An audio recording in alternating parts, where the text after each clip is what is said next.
Attorney! Isang libo, attorney? Anong gagawin ko dito sa isang libo? Yan ang mga pinagbentahan ng mga chips ninyo. Are you sure, attorney? Isang libo lang yan. Sa dami pa naman ng mga communications ninyo, naiawas ko na ang face ko. Okay? I'll see you around. Bye. Attorney, ano na lang gagawin natin sa isang libo ngayon? Ay, I know the current ko anong gagawin natin sa isang libo ko. Magpapatay na naman tayo ng spa, ganon. No, even better, girl. Tara na! Letter B! 5 plus 7! Yes! 12! Yes! Yes! Wala sa tamin! Wala kayo! Letter O! 55! Letter N!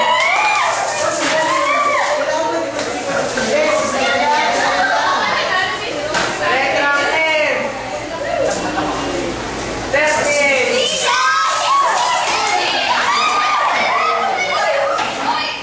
Yan yung notebook ko. Maliit Hanapin na. mo na. Diyos ko! Ano ba itong ingay na to? Ang gulo! Ganito na ba ngayon dito sa mamamahay namin? Eh sa tagal ko hindi bumilis dito, hindi ko na halos makilala yung mga anak ko sa gulo. Hay nako, hindi naman ako pinapalit sa iyo. Hindi mo alam. Sabi mo naman basics, no? Kanina pa ko yung dito sa banyo. Isa mo! Di ba ako naliligo, malilit na ako! Kuya!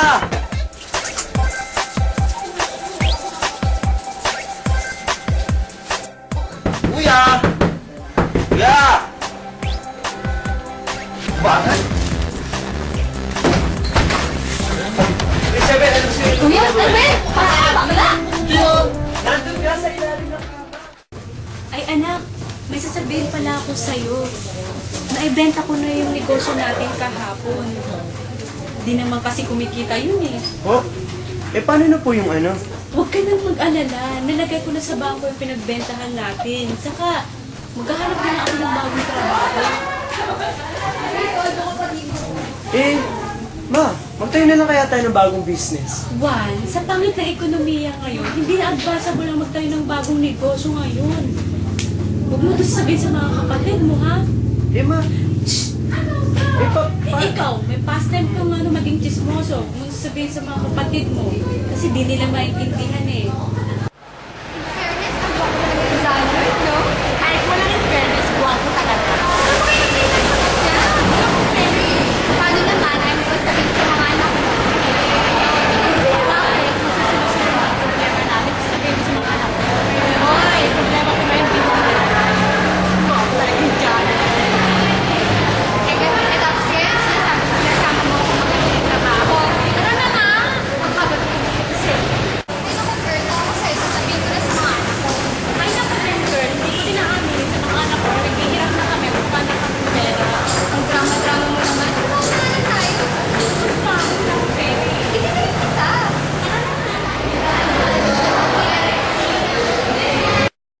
Ma, ano to? Binigyan mo na ng pera natin? Ay, hindi. Hindi ko pa na-update yan. Hindi ko pa nailalagay sa bang pera natin. Ma, pati pa naman ako pinaglilihiman nyo. Uy! Teka! Huwag mo sabihin sa kapatid mo.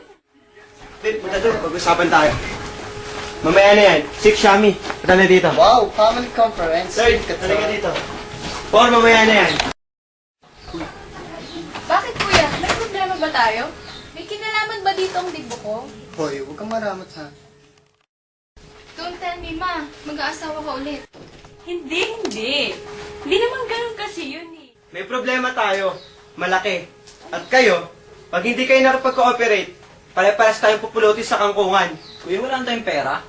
What? Paano na yung dibo ko? Ano naman, huwag kasaking. Teka. Ganto yun mga anak.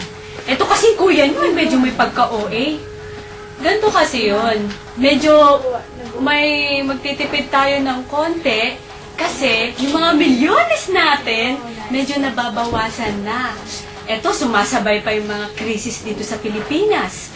At saka, tapos, tumataas yung bayad sa sine. Ito lang naman sabihin ko sa inyo mga anak. Si mama, babalik na sa trabaho. magtatrabaho ako ng gabi, tapos andito naman ako sa umaga. Total naman, andyan si Kuya Wanyo. At si Ate Tudis, siya yung katulong ko sa pagtatrabaho. At si Kuya Tri, magiging presidente na siya ng kumpanya pagka-graduate niya. Kaya wala na tayong problemahin, di ba? Magbibilang na lang na tayo ng milyones natin! Yay! Akala ko talaga magiging poor na tayo eh. Akala ko mama, magbebentahin niyo na kami ng spaghetti. Hindi mangyayari yun, no? Over my dead body!